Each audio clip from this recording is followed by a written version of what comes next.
जो दिलीप ट्रॉफी का खेल लगभग समाप्त हो चुका है, लेकिन इस पूरे टूर्नामेंट के अंदर कुछ चीज़ें ऐसी रहीं जो देखने को मिलनी तो चाहिए थी पर नहीं मिली। जैसे कि शुभमन गिल और ऋतुराज गायकवाड़ के बीच एक मैच, ये दोनों अलग अलग टीमों के कप्तान तो थे, उनके बीच एक मैच हो भी सकता था, पर शुभमन को राष्ट्रीय टीम में चुन लिया गया, बांग्लादेश के खिलाफ चुन लिया गया, जिस कारण से उन्हें दिलीप ट्रॉफी छोड़नी पड़ी और ये मैच नहीं हो पाया।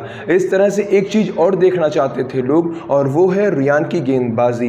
जी हाँ मित्रों, रियान ऑलराउंडर हैं, वो जितनी अच्छी बल्लेबाजी करते हैं उतनी ही अच्छी गेंदबाजी भी करते हैं, तो लोग उनकी गेंदबाजी करीब से देखना चाहते थे, लेकिन ऐसा हो नहीं पाया क्योंकि उन्हें दिलीप ट्रॉफी के अंदर गेंदबाजी करने ही नहीं दी गई। जबकि डोमेस्टिक क्रिकेट से लेकर अंतर्राष्ट्रीय मैचेस तक हर जगह रियान अच्छी गेंदबाजी करके दिखा चुके हैं। उनके आंकड़े ये बता रहे हैं कि वो कितने बड़े गेंदबाज हैं। मित्रों, अभी कुछ दिन पहले श्रीलंका दौरे पर उन्हें T20 के अंदर गेंदबाजी करने का मौका दिया गया था। उन्होंने मात्र 8 गेंदों में ही 3 महत्वपूर्ण विकेट्स निकाल लिए थे। 8 गेंदों में 5 रन देकर 3 विकेट्स निकाले थे, यानी 3.75 के इकोनॉमी रेट से गेंदबाजी की थी। अब T20 में ऐसे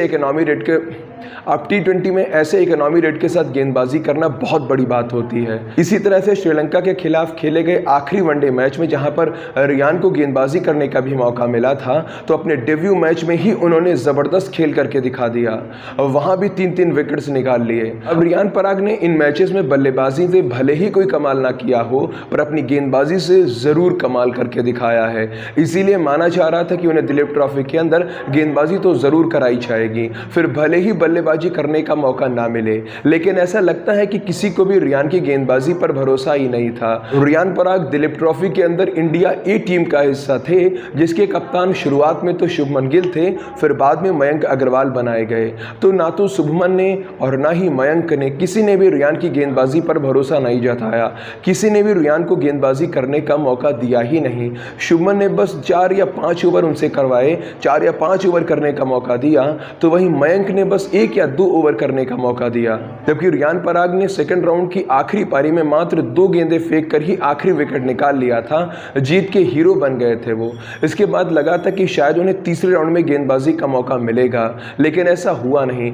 जिस तरह से IPL में राजस्थान वाले करते हैं, वो भी उनसे गेंदबाजी नहीं करवाते, केवल बल्लेबाजी के लिए ही मौका देते हैं। कुछ ऐसा ही दिलीप ट्रॉफी के अंदर भी हुआ।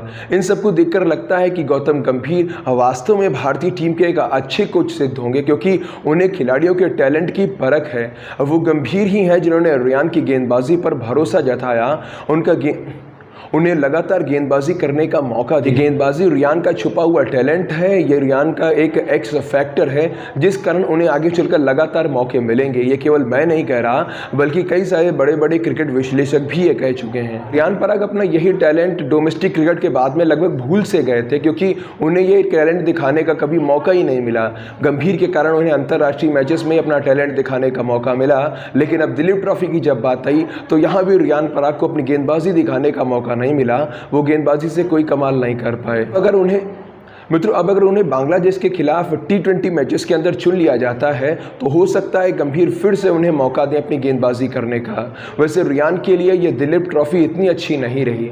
उन्हें गेंदबाजी में तो मौका नहीं मिला, पर जहां बल्लेबाजी में मौका मिला तो वहां पर वो कुछ कर नहीं पाए।